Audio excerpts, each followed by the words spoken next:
وعلیکم السلام ورحمۃ اللہ۔ آپ کا سوال ہے، زید جو کہ ایک مسجد کا امام ہے، وہ اپنی نماز کا حال بیان کرتا ہے کہ مغرب کی نماز کی دوسری رکعت میں جہر سے قرات کرنا بھول گیا۔ جب مکمل الحمد شریف پڑھ لی تب یاد آیا تو دوبارہ سے الحمد شریف شروع کر دی جہر کے ساتھ، جبکہ معلوم تھا کہ جہاں سے یاد آئے وہیں سے جہر کر لینا چاہیے۔ صورت ملا کر نماز مکمل کی، سجدہ سہو کر لیا، کیا اس صورت میں نماز ہو گئی؟ الجواب: زید کی نماز میں دو واجب چھوٹے۔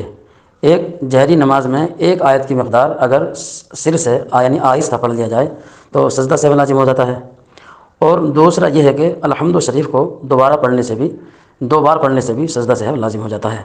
لیکن جیسے کہ آپ نے سوال میں کہا کہ جبکہ زید جانتا تھا کہ جہاں سے یاد آئے وہیں سے شروع کر دیا جائے، اس کے باوجود اس نے شروع سے پڑھا، تو گویا کہ اس نے دوسرا واجب یعنی کہ الحمد کو دو مرتبہ جان بوجھ کر پڑھا، اور جان بوجھ کر پڑھنے سے سجدہ سہو کرنے کے بعد بھی نماز نہیں ہوتی ہے۔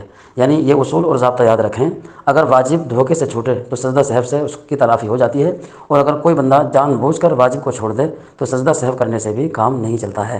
لہٰذا زید کو چاہیے کہ اس نماز کو دوبارہ پڑھے۔ وہو تعالیٰ عالم بالصواب۔